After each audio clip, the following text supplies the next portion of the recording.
하나님 말씀을 보도록 하겠습니다. 마태복음 3장 13절에서 17절 말씀입니다.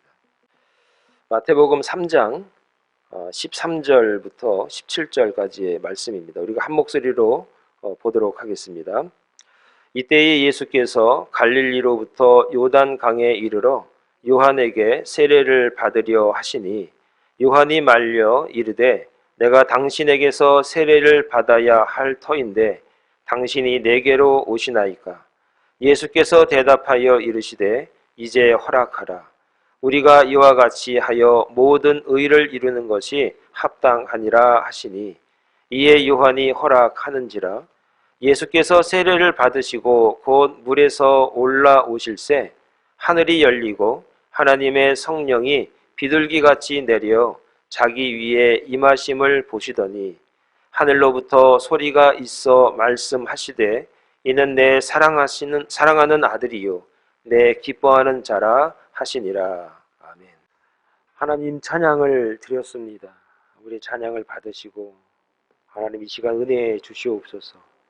하나님 말씀을 주셨는데 이 말씀이 정말 나를 위한 말씀이고 나를 사랑하셔서 나를 위해 죽으신 예수님의 그 은혜의 말씀, 사랑의 말씀이라는 것을 오늘 말씀을 통해 다시 한번 새길 수 있는 그런 귀한 은혜의 시간 되어지게 하여 주시옵소서. 감사합니다. 예수님의 이름으로 기도합니다. 아멘.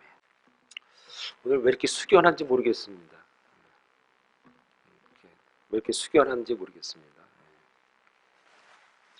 예수께서 세례 요한에게 세례를 받으시는 기사는 사복음서 모두에 기록이 되어 있습니다. 사복음서 모두에 기록이 되어 있다라고 하는 것은 굉장히 중요한 사건이라는 겁니다. 이 사건은 모든 복음서에서, 특별히 모든 복음서에서 전하지 않으면 안 되는 그런 계기라는 겁니다. 그 중에서도 마태의 기록이 가장 상세하게 기록이 되어 있습니다.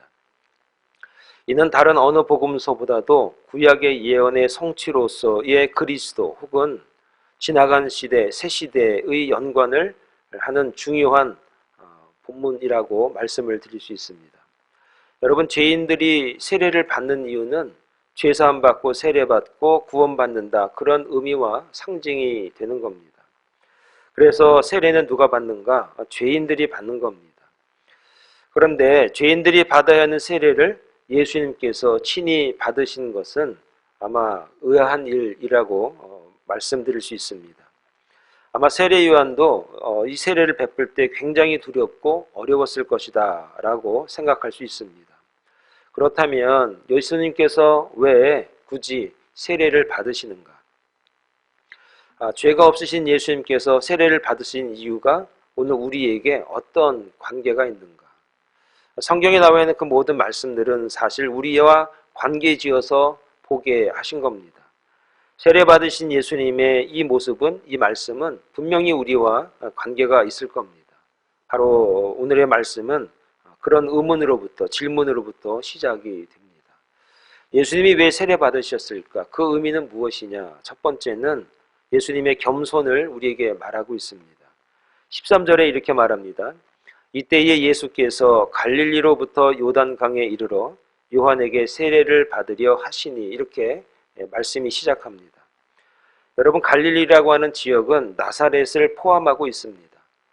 벨리 하면은 이 안에 여러 가지 조그만 도시들이 포함되어 있듯이 갈릴리 하면 나사렛이라는 동네를 포함하고 있는 넓은 지역의 의미입니다. 예수님이 공생애를 시작하시기 전에 줄곧 그곳에서 생활하신 것을 보면 우리가 대충 이해할 수 있습니다. 이러한 접근은 그곳은 이방의 침입이 잦아서 혼합된 종교와 제사가 성행했던 곳이 갈릴리라는 한 곳입니다. 여러분, 갈릴리엔 어부가 많았기 때문에 여러분, 어부들이 많은 우상들을 가지고 있습니다. 그래서 그곳에서는 선지자가 절대로 나올 수가 없다라고 대부분 생각을 하고 있었습니다. 그런데 성경은 그곳 갈릴리에서부터 예수님이 오신 것을 기록을 하고 있습니다. 중요한 것은 갈릴리에서 줄곧 생활하신 예수님은 스스로 요단강으로 나오셨다는 것이 중요합니다. 이유는 세례를 받으시기 위해서입니다. 세례를 받으시기 위해서 갈릴리에서부터 요단강으로 오신 겁니다. 여러분, 서두에서 말씀을 드린 것은 당시 세례라고 하는 것은 죄인들이 받는 것입니다. 죄인으로 인정을 하고 내가 죄인입니다 라고 고백한 자들이 세례를 받습니다. 그런데 예수님은 세례를 받으실 필요가 없으십니다. 여러분, 예수님은 죄가 없으십니다. 여러분, 예수님은 죄가 없다는 사실에 대해서 오늘 우리가 다 인정할 수밖에 없지 않습니까? 죄가 없으시기 때문에 예수님은 세례 받으러 요단강으로 오실 필요는 없습니다. 이것은 예수님의 말씀이 아니라 세례 요한의 고백이기도 합니다. 그래서 14절에 세례 요한이 예수님을 보고 이렇게 말합니다. 내가 당신에게 세례를 받아야 할 터인데 당신이 내게로 오시나이까? 여러분, 이 말이 무슨 말입니까? 세례 요한은 예수님이 누구인지 너무나 잘 알고 있었을 뿐 아니라 자신이 세례 받아야 할 죄인이라는 사실도 이 14절의 이 문장을 통해서 고백합니다. 예수님, 당신은 죄가 없는 분이고 저는 죄가 있는 사람입니다. 그런데 내가 당신에게, 예수님에게 세례를 준다는 건 이거는 너무나 말이 안 됩니다 라는 고백이 14절 말씀입니다. 여러분, 이 상황을 학자들이 여러 해석을 많이 합니다만 중요한 것은, 공통적으로 이야기하는 것은 예수님의 거룩을 위한 겸손이라는 것에는 일치된 의견을 보고 있습니다. 여러분, 이것은 이사야 예언을 통해서 고난받는 종으로 메시아를 예언하고 있는데 이렇게 말씀합니다. 이사야 53장 5절에 이런 말이 있습니다. 그가 찔림은 우리의 허물을 인함이요 그가 상함은 우리의 죄악을 인함이라. 그가 징계를 받음으로 우리가 평화를 누리고 그가 채찍에 맞음으로 우리가 나음을 입었도다. 주님이 고난받고 주님이 고통받는 것으로 말미암아 우리가 해결받다라는 의미가 이사야 53장 5절의 말씀입니다. 결국 고난받는 종으로 인해서 우리가 하나님의 은혜를 받는 겁니다.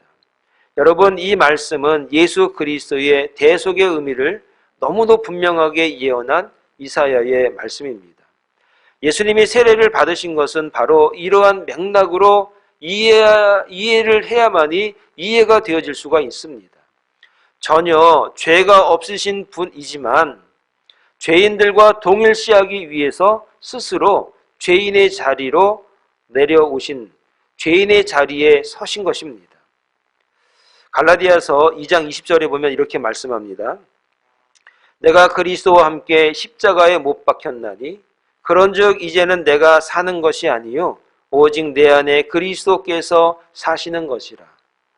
이제 내가 육체 가운데 사는 것은 나를 사랑하사 나를 위하여 자기 자신을 버리신 하나님의 아들을 믿는 믿음 안에서 사는 것이라 라고 말씀하고 있습니다. 여러분, 이 말씀은 바울이 두 가지를 우리에게 말하려고 하는 겁니다. 하나는 대신과 함께라는 겁니다. 이 개념은 기독교 역사에 있어서 굉장히 중요한 핵심과도 같은 문장입니다. 다시 말해서 예수님께서 우리를 대신해서 십자가에 못 박히셨고 우리가 이를 믿을 때에 함께 십자가에 못 박힌 것을 인정하게 된다는 겁니다. 대신 못 박히셨지만 함께 못 박힌 걸로 인정이 되는 겁니다. 이 문장을 예수 그리스도를 믿음으로 말미암아 이 개념이 오늘 우리의 개념이 된다는 겁니다. 여러분, 이 말씀이 이해가 되십니까? 우리가 이것을 믿을 때에만이 함께 십자가에 못 박힌 것을 인정이 된다는 겁니다. 이러한 놀라운 진리와 대속의 은혜를 바울은 이렇게 설명합니다. 그 설명이 로마서 5장 18절인데 이렇게 말씀합니다. 그런즉 한 범죄로 많은 사람이 정죄에 이른 것 같이 한 의로운 행위로 말미암아 많은 사람이 의롭다 하심을 받아 생명에 이르렀느니라. 한 사람이 순종하지 아니함으로 많은 사람이 죄인 된 것 같이 한 사람이 순종하심으로 많은 사람이 의인이 되니라. 여러분, 예수님은 결국 우리를 구원하시기 위해서 세례를 주셔야 할 분이지만 세례받는 자리로 내려오신 겁니다. 우리들이 신앙생활하면서 내가 왜 라는 말을 할 때가 얼마나 많이 있습니까? 예수님도 그렇게 말씀하셔도 충분하지 않습니까? 내가 왜 세례를 받아야 돼? 내가 왜 세례받는 자리로 내려가야 되냐고? 내가 왜 이 갈릴리에서 요단으로 가야 하냐 말이다. 내가 왜 세례받으면서 내가 왜 죄인 취급 받아야 되는가라고 왜라고 말씀을 하셔도 되는 겁니다. 그런데 예수님은 왜라고 말씀하지 아니하십니다. 세례를 받는 자리로 가십니다. 오늘 저와 여러분들이 우리가 신앙생활하면서 왜라는 말을 할 때가 얼마나 많습니까? 내가 무슨 잘못을 했다고 왜 이런 일이 생기는가? 내가 무슨 일을, 내가 뭘 잘못했다고? 내가 왜 이런 취급을 받는가? 내가 교회에서 열심히 수고하고 헌신했는데 나를 왜 못 알아주는가? 라고 하는 그 왜라는 질문이 우리에게 사실 많다는 겁니다. 주님은 죄가 없는 분이시지만 자신을 죄인의 자리까지 기꺼이 스스로 내려오셨습니다. 그래야 구원이라고 하는 하나님의 뜻을 이루어 드릴 수 있기 때문입니다. 겸손은 살리는 능력이 있습니다. 예수 그리스도께서 세례받는 자리로 내려오신 것은 결국은 저와 여러분들을 살리시기 위한 예수 그리스도의 사랑이라는 겁니다. 세례받지 않아도 되지만 세례받을 필요가 전혀 없지만 그 자리까지 내려가신 이유는 그렇게까지 겸손하게 그 자리에까지 서신 이유는 우리를 위해서, 저와 여러분들을 위해서 구원이라고 하는 하나님의 살리는 능력을 이루시기 위한 겸손의 자세라는 것을 우리가 알아야 됩니다. 오늘 저와 여러분들이 왜라는 말을 하고 싶지만 그러나 주님처럼 그 겸손의 자리를 찾아가신다면 누군가가 살아난다는 사실을 여러분 믿을 수 있기를 간절히 축원을 드리겠습니다. 또 하나의 겸손이 나오는데 세례 요한의 겸손입니다. 15절의 말씀에 이렇게 말씀하고 있습니다. 예수께서 대답하여 이르시되 이제 허락하라.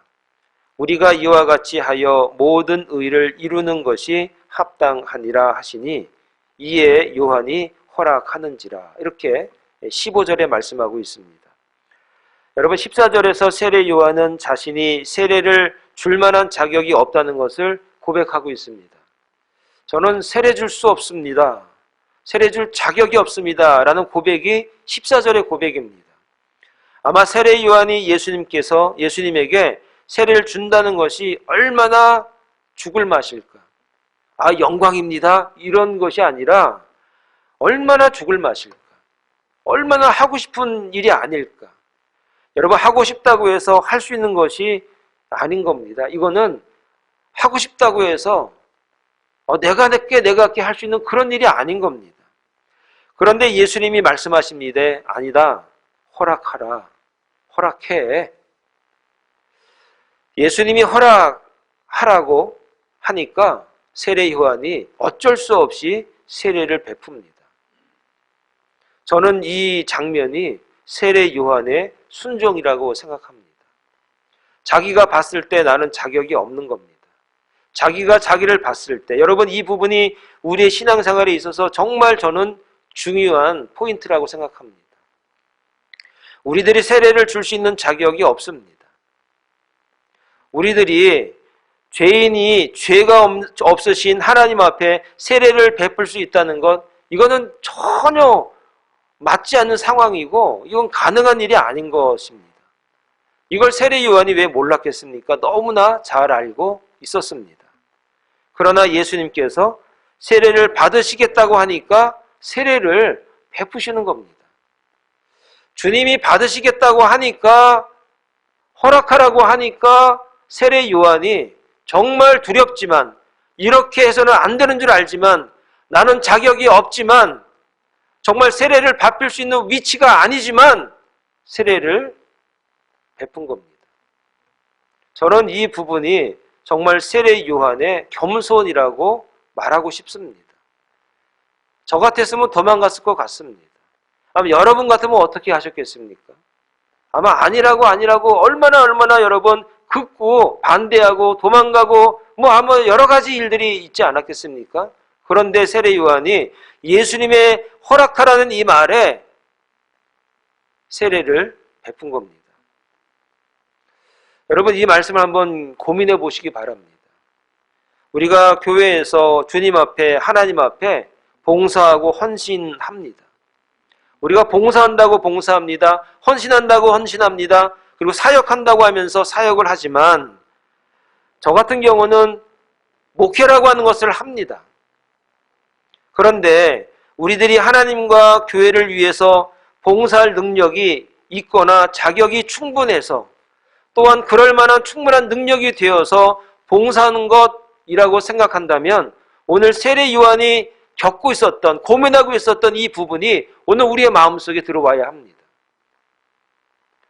여러분 우리가 하나님께 나아갈 수 있는 수준이 돼서 하나님께서 쓰시고 하나님께서 받으시는 것인가? 이 정도는 돼야 하나님이 받으시고 저 정도는 돼야 하나님께서 연락하시는가? 그게 아니라는 겁니다.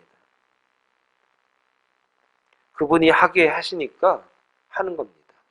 그분이 받으시니까 우리가 드리는 겁니다.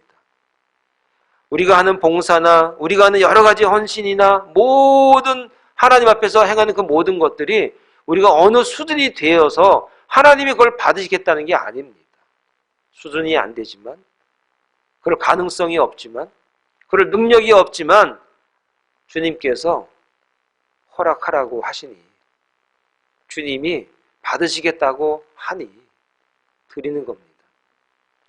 오늘 저와 여러분들이 이 땅에 살면서 하나님 앞에 우리의 존재는 사실 너무나 작지 않습니까? 하나님의 말씀 앞에 우리의 모습들은 너무나 미약합니다.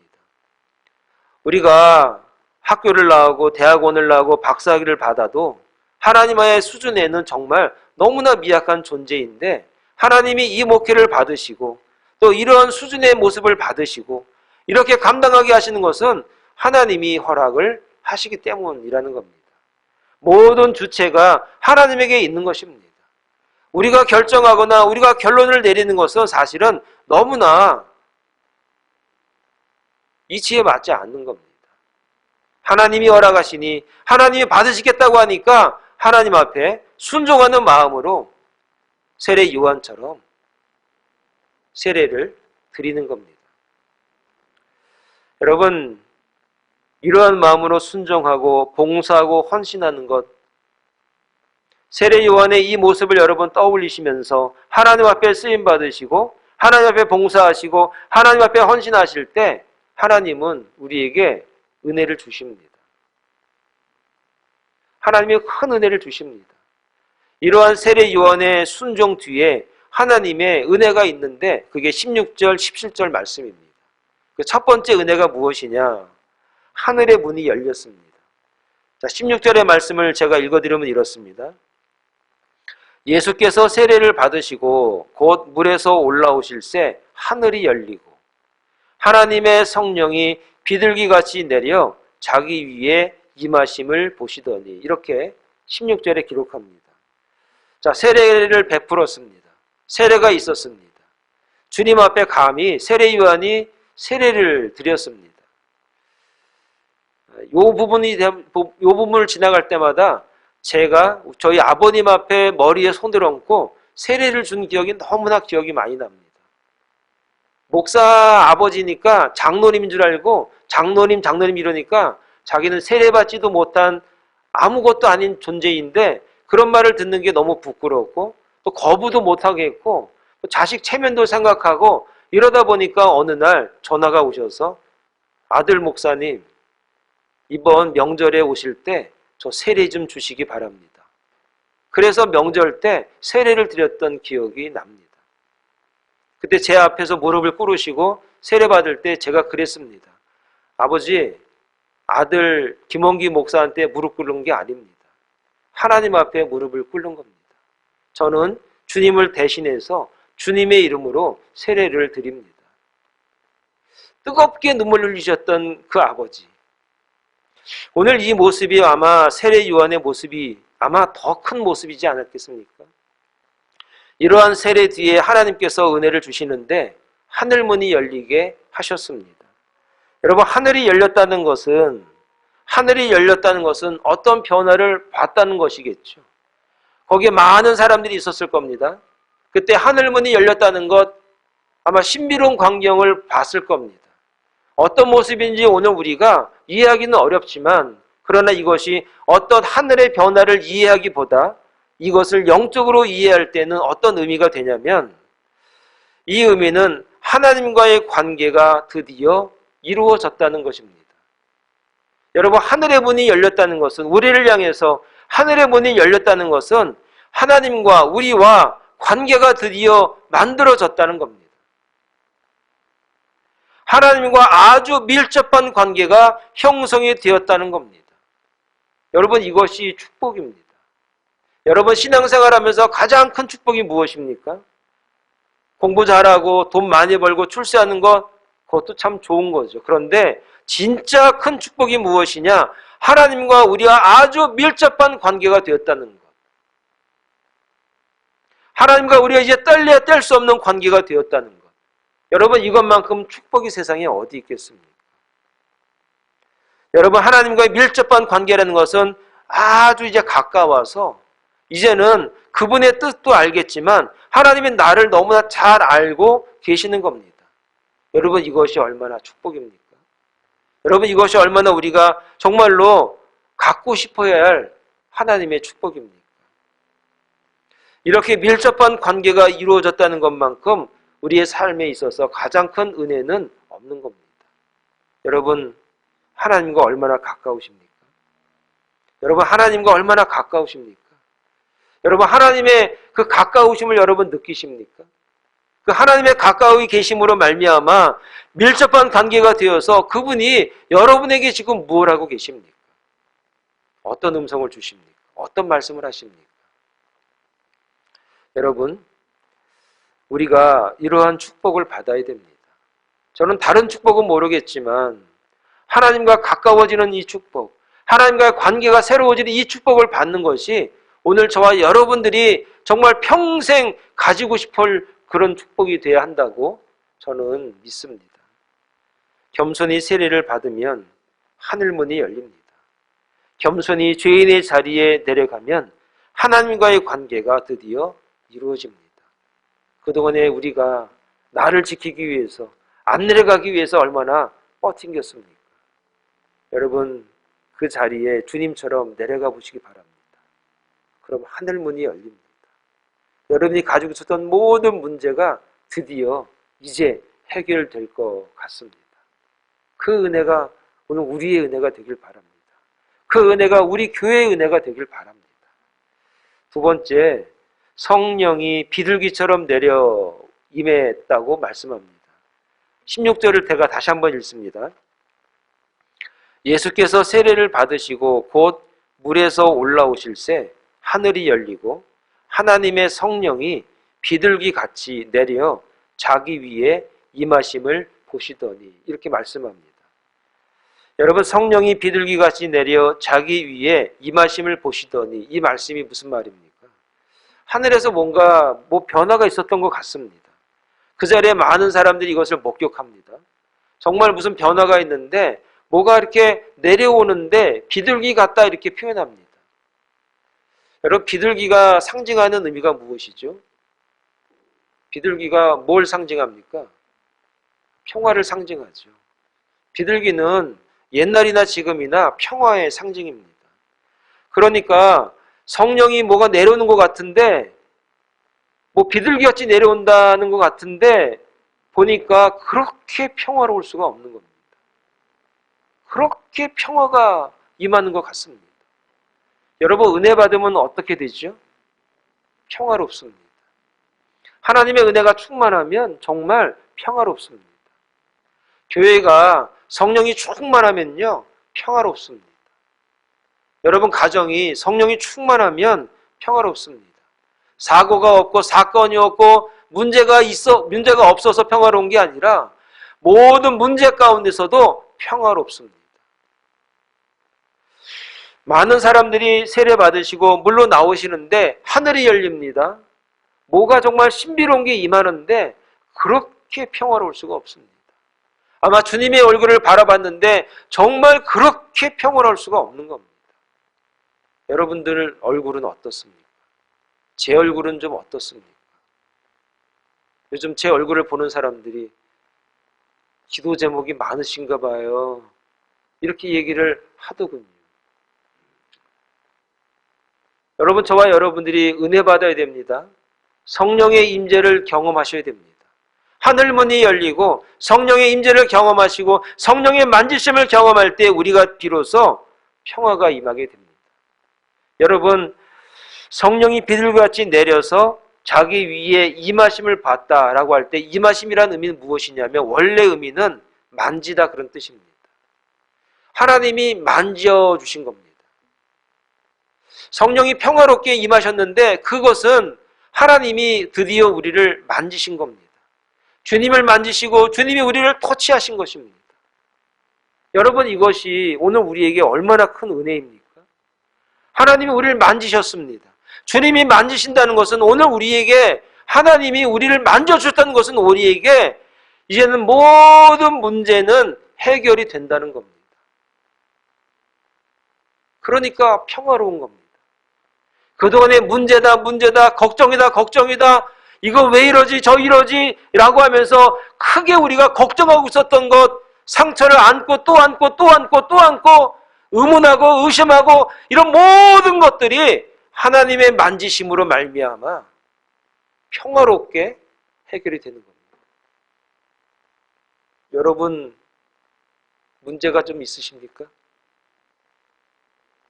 여러분, 어떤 문제가 있으십니까?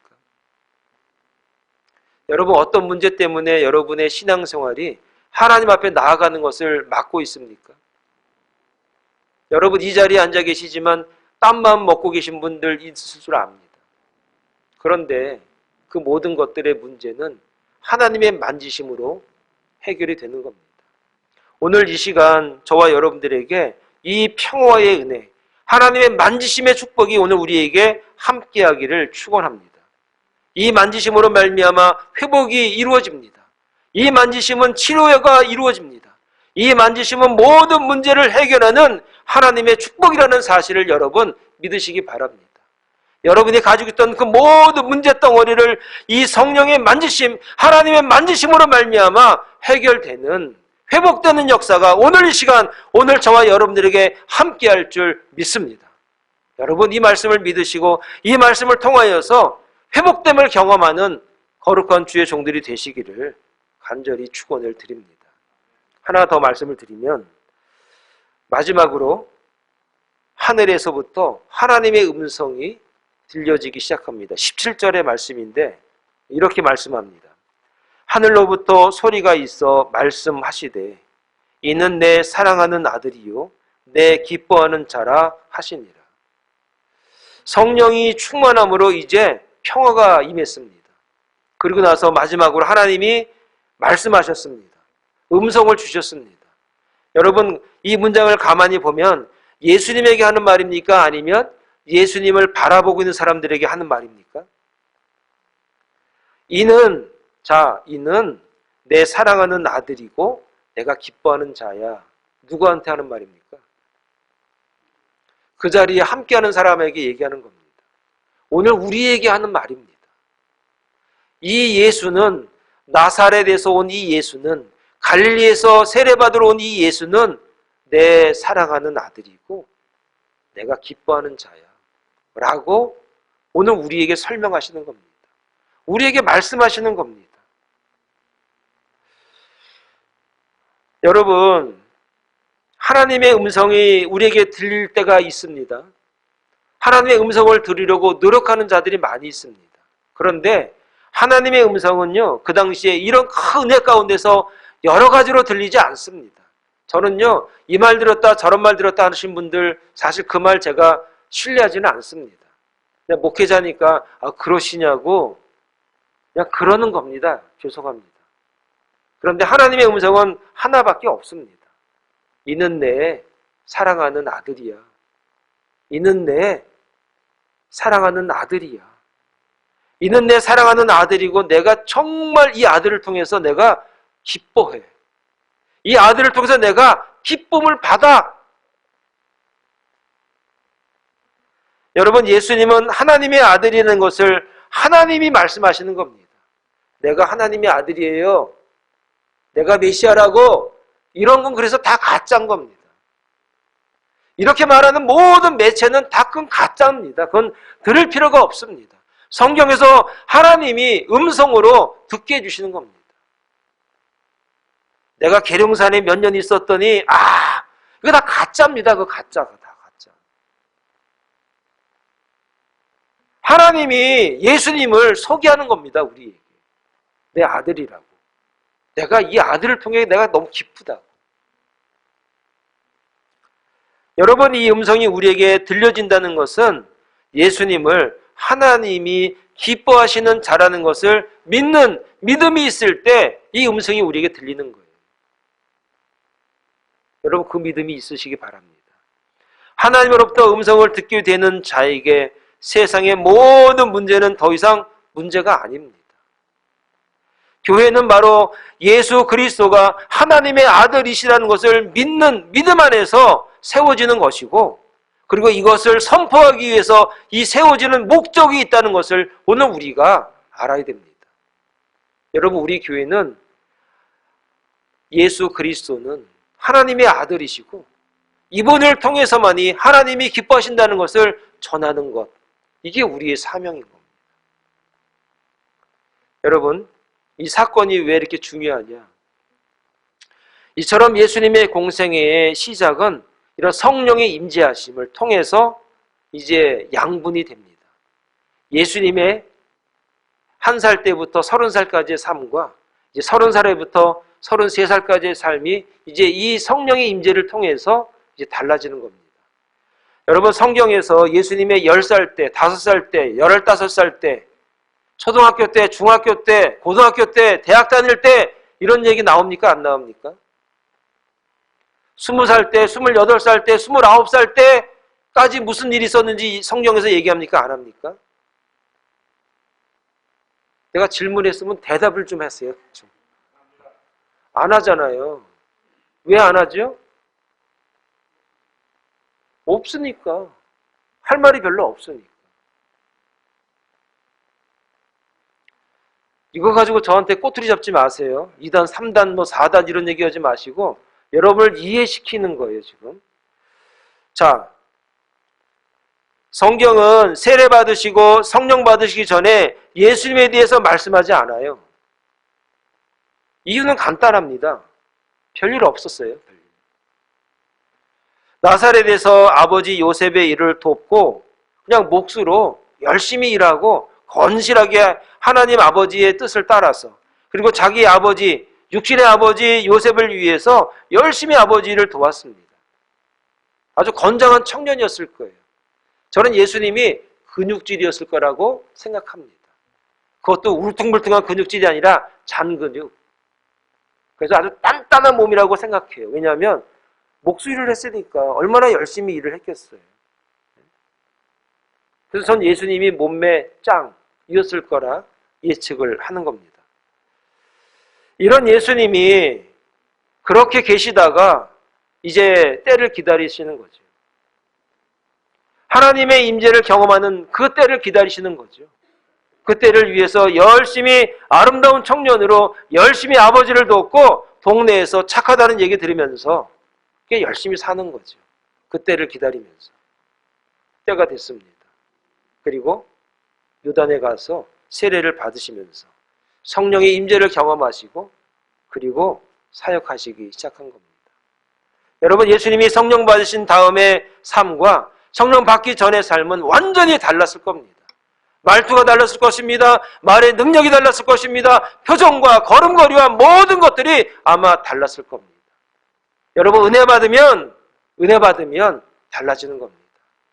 은혜 받으면 시각이 달라집니다. 생각이 달라집니다. 표정이 달라집니다. 그리고 이제는 꿈이 달라지는 겁니다. 내가 왜 살아야 되는지, 어떻게, 어떤 목적으로, 어디에서 어떤 일을 해야 하는지 이게 달라지는 겁니다. 그것을 오늘 우리에게 보이시는 겁니다. 저는 마태복음을 읽으면서 3장을 설교하면서 4장 1절을 제가 딱 쳐다봤는데, 이런 음성이 있고 난 뒤에 예수님께서 제일 먼저 하신 게 무엇일까? 제일 먼저 뭘 하셨을까? 4장을 딱 넘어가는데 기가 막힌 내용이 나옵니다. 자, 4장 1절에 이런 말씀이 있습니다. 그때에 세례 받으시고 성령이 임하신 그때에, 4장 1절입니다. 그때에 예수께서 성령에게 이끌리어 마귀에게 시험을 받으러 광야로 가시는 겁니다. 하나님의 콜링이 있고 난 다음에, 성령 충만한 다음에, 그 다음에 제일 먼저 하신 게 무엇이냐? 성령이 예수님을 이끌으셔서 광야로 가시는 겁니다.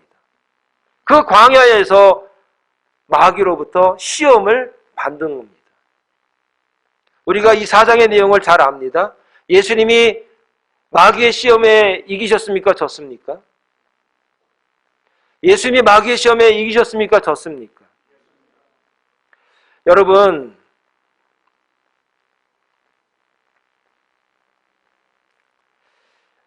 이 4장의 결과는 우리들이 너무나 잘 압니다. 예수님이 마귀의 시험에서 승리하십니다. 여러분, 첫사람 아담과 하와가 마귀에게 져서, 마귀의 시험에 져서 세상에 죄가 들어왔습니다. 세상에 죄가 들어와서 모든 인류가 죄 가운데 살 수밖에 없었습니다. 그러나 두 번째 아담이신 예수 그리스도께서 이 땅에 오셔서 마귀에게 시험을 받으셨는데 마귀에게 시험을 이기셨습니다. 첫사람 아담은 마귀에게 시험을 져서, 시험을 당해서 선악과를 먹어서 온 인류가 죄를 범하게 되었지만, 이제 예수 그리스도로 말미암아서, 마귀에게 시험을 이기심으로 말미암아서 이제 온 인류는 승리할 수 있게 된 겁니다. 여러분, 이 진리가, 이 말씀을 하려고, 이 말씀을 말씀하기 위해서 마태복음이 4장에서 마귀의 시험을 이긴 이 순서를 우리에게 보여주는 겁니다. 사랑하는 여러분, 예수님이 시험을 이기셨습니다. 예수님이 죽음을 이기셨습니다.